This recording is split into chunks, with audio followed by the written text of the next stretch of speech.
Hi, everyone. As you probably are already aware, we are not going to have a regular show for you this week. As you know, Lindsay started a new position at her job, and she's very happy to have it. But right now, it's very stressful, and she can't be pulled away. So she's literally saving people's lives as we speak.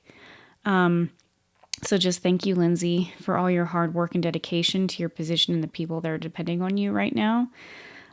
Just please accept our apologies that we can't bring you a more delightful, creepy paranormal experience today. These are kind of crazy times, so we're not really sure when we're going to be able to do a regular show. Hopefully we can get one out next week, but unfortunately I can't make any promises. I didn't want to leave you without an episode this week, though, so I thought that I would bring you something different, kind of an off-topic, but on topic, if you will. Something still in the realm of paranormal, but not a personal experience. So every once in a while, you, our listeners, give us a topic that you would like for us to cover.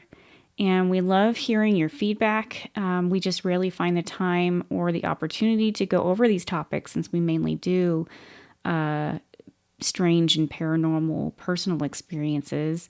But I think that now we can use this opportunity to divulge in some of these topics that y'all have sent us.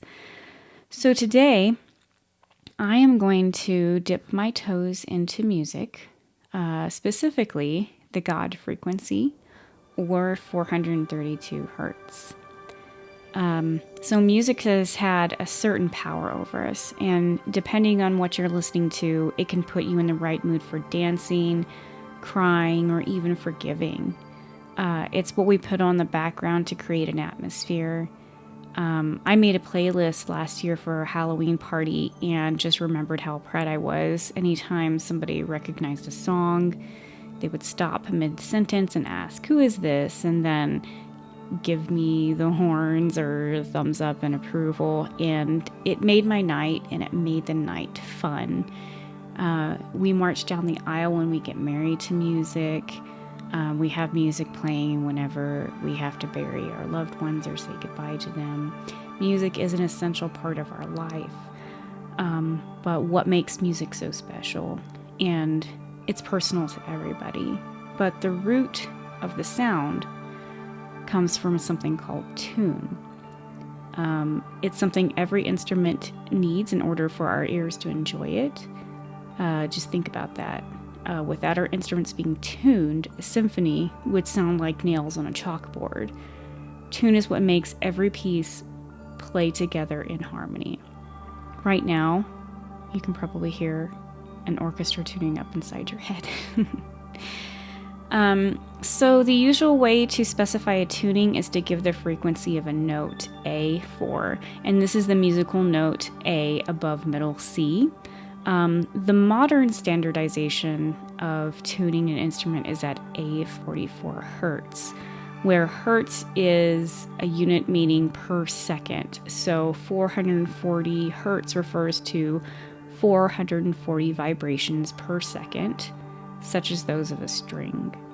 To tune to this frequency, a musician would either listen to a tone played by some tuning device and tune by ear or use an electric tuner. I bet you can hear that orchestra now, for sure. 432 hertz, otherwise known as Verdi's A, was the music tuning standard prior to today's tuning of 440 hertz. 432 is widely considered a supernatural tuning that makes music more pleasant to listen to and has a positive influence on the body and the mind. It is said that some time ago we as humans tuned all of our instruments to this standard. However, hertz is a modern term coined in 1930. Before that, it was referred to as cycles per second. The first time cycles per second could be accurately measured was in 1834, when two instruments were invented, the remodeled Savart wheel by Felix Savart and the tonometer by Johann Schleiber. further than that, the measurement of seconds has only begun during the 16th century. We can thank Winifred Otto Schumann, the German physicist who discovered it. The Schumann resonance refers to the electromagnetic frequencies between 7.86 and 8 hertz activated by lightning in the area between the ionosphere and the surface of the Earth. By working from 8 hertz, we find note C at either 128 or 256 hertz, depending on the scale that we use. And the note we find at 432 is A, otherwise known as Verdi's A, which is referred to the heartbeat of the Earth or the God frequency. 432 is considered to have the potential to synchronize both hemispheres of our brain, the logical and the analytical left brain, and the creative and intuitive right brain, creating what scientists call whole brain synchronization. And this is supposed to maximize our potential as thinkers, as artists, and spiritual beings. 432 stimulates the heart chakra, which is also the feeling chakra.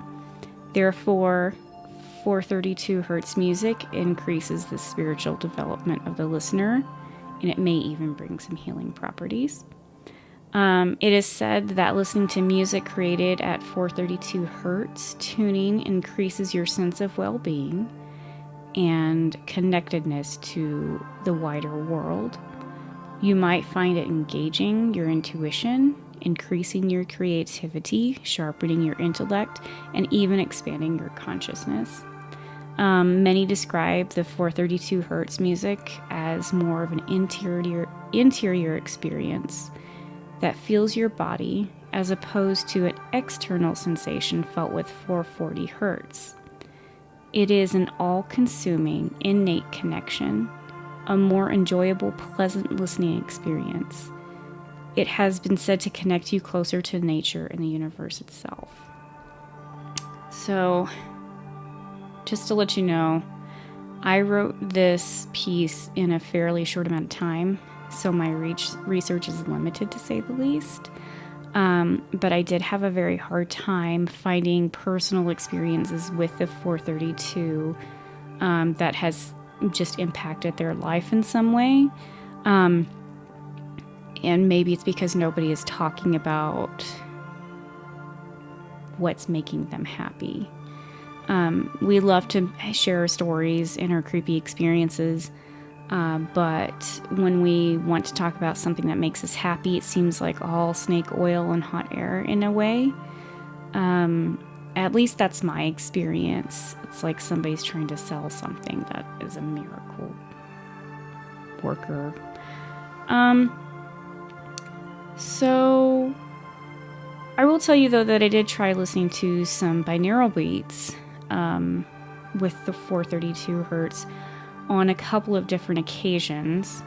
And the first time I listened to it during work, and I wanted to try to have better concentration.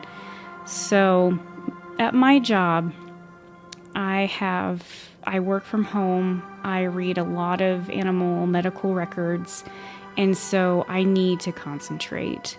Usually, I'll put on some lo-fi in the background, just something that is calming with no words so that I can concentrate better. But I decided to give 432 a try.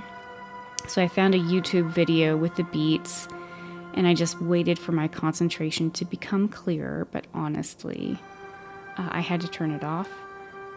It just didn't work for me. I think for me, it was just not the type of music that I found soothing, and meditation music is very soothing. It is very relaxing, but I think for me to concentrate well, it's not good for me. So I had to turn it off, and it just didn't work for me. And I did try this again for meditation. My goal with meditation is always to receive messages and relaxation.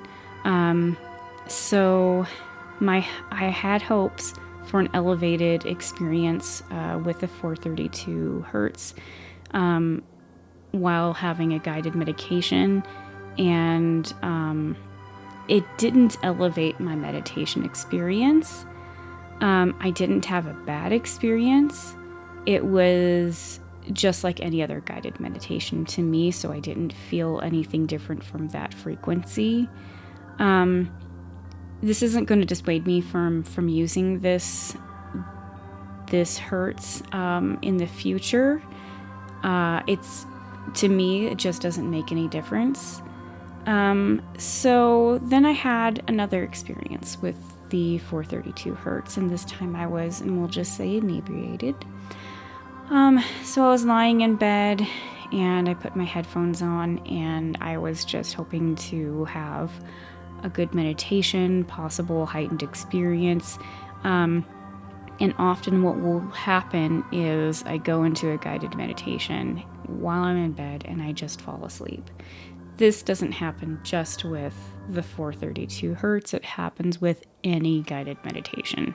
It's what I go to fall asleep, unfortunately. So I fell asleep at one point. I woke up, I took my headphones off, and my mind just started racing. So if I was receiving a message, it was more like diarrhea of the mouth, because it was just images and my mind was racing and I couldn't go back to sleep. That being said, likely didn't have anything to do with the hertz either. This is just something that my mind does at night. It just races. So that's my experience with it. That's just me, though. We're all drawn to something different that may work for one person and not work for somebody else. So if it works for you, just continue doing it. But what I will say is that this is not a substitution of medicine at all, and don't put your health in the hands of a miracle frequency. I hope that this goes without saying, but yeah. So there's a lot more actually going on with this frequency besides the healing properties it seems to exude. The number 432 has some interesting facts about it as well. Some speculate this number itself to be linked with ancient geometry. There's a lot of examples given in this, and there's a lot of math going on. There is a lot of division. And I'm just going to say that oral math isn't fun for anybody unless you're really smart, which I know that all of you are very smart. It's just not fun to hear out loud, and everything kind of gets jumbled up anyway, so I'm not going to subject you to that. If you're interested in the sacred geometry side of this number, please look it up for yourself. Bring your calculator.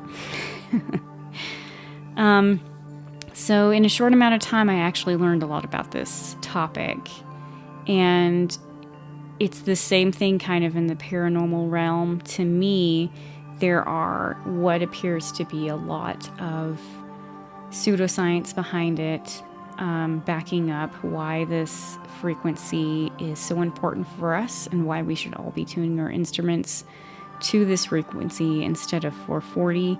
And then on the other hand, there's a lot of scientific evidence that says, this is all kind of bunk and it's really just a bunch of metaphysical bull. And what I say to that is it's hard to put your finger on if this is a real thing or not. But that is the realm of paranormal. And what I say is that if you find something that can make you feel better, and if you believe that it holds these properties for you, if you believe that it is healing for your soul, then don't stop doing it. If you think that that this is going to help you. Don't let anybody tell you what you believe is wrong. As long as it's legal and healthy, do whatever it takes to make yourself feel better. And don't let other people tell you what's right and wrong for you, especially if it's what helps you get through your day.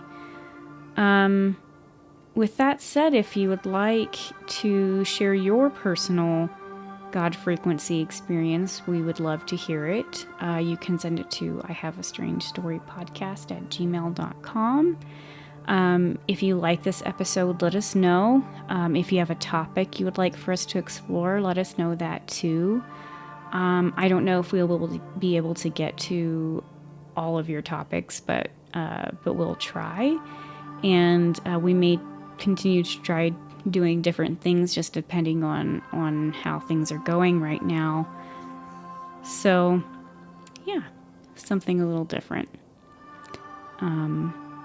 Thank you all for listening, and thank you for watching. And a special thanks to our friend Abby for suggesting this topic in the first place. We appreciate you so much. And until next time, bye.